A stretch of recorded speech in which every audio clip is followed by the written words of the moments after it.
Last week, I received a message from the Vice President of the Board of Education in Medina County, Ohio, explaining how disgusted they were that I had a transgender child and that I was allowing my child to be transgender.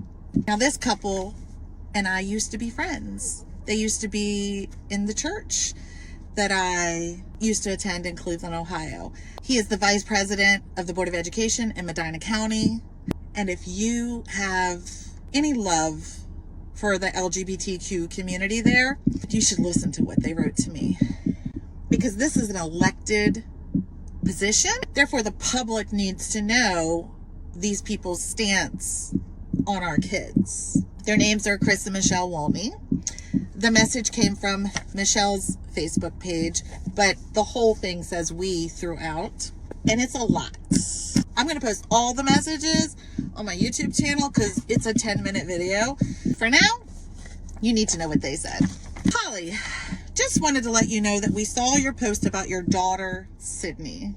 I wasn't even going to bother writing you this, but after writing this, we won't be friends anymore. We are saddened to see your post. Sad that you are allowing your daughter to make these horrible decisions about her body. Studies show that these individuals need help with their brains. You guys used to be such strong Christians. What happened? You were so in love with God. It's sad to see you have walked away. I feel horrible for your daughter, and you are making a horrible decision that is going to affect her entire life. Mind you, I have not heard from these people in 5 years. I go on to write an extensive response. I basically to say that I could ask you the same, what happened to you in your relationship with God, because someone who is at peace with God would act more like Jesus and love and accept people. I also respectfully ask that you refer to my son with his correct pronouns, and his name is not Sydney, his name is Sid. And then I tell them, let me just explain to you, maybe you just don't know about how transgender kids work and haven't been exposed, so I explained to them kind of all the science behind it, and that my son tried to commit suicide 5 times in 3 years, and he's had the best medical help that he can get for all over the country, and that my ex-husband pays for the best for my son. If we had not accepted him, he for sure would not be alive today. I said, regarding allowing my son to be himself, I just follow what Jesus does, and I give him free will. The top surgery can be reversed. Bottom surgery doesn't happen in transgender boys. It's not safe. It's too complicated. And the hormones can be reversed as well. So anything that my 17-year-old son chooses to do right now can be reversed. Just because I don't go to church doesn't mean I'm a bad Christian. I don't like hanging out with people like you. I have a degree in biblical studies, and I go on and talk about how I've done so much research, and the word homosexual and transgender are not in the original transcripts. We are made in God's image. Therefore, God is both male and female, so therefore God is gender fluid. I'm sure they like that one. And then I say, the residents of your county may be surprised to know that their school board vice president doesn't love and support students in the LGBT community and judges parents. So they wrote back, sorry, I don't agree with any of it. I know that if you raise your children in a Christian environment, they won't question themselves. And Rob were very strong Christians. Once you moved down there, that all faded away. Your post showed nothing but material things and nothing about Jesus. You simply walked away, and therefore your kids followed. You are agreeing with everything our current society is dealing with. Mental health is out of control, and the left is pushing it.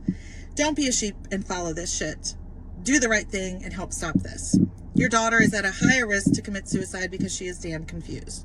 With proper help, she won't be like this. She's only 17, and she's still a child, not an adult. Take care, Holly. I want no part of this.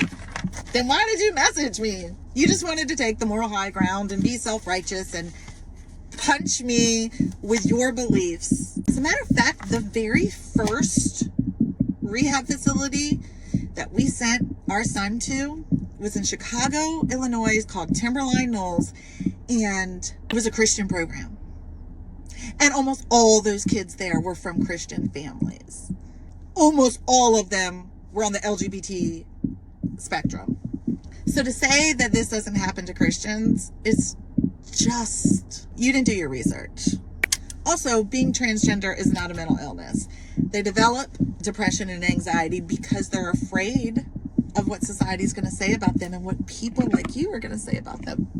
If you're a resident of Medina County, Ohio, and you love and support the LGBTQ kids, you might want to be concerned that the vice president of your board of education thinks that it's a horrible decision for them to make and that you're a horrible parent.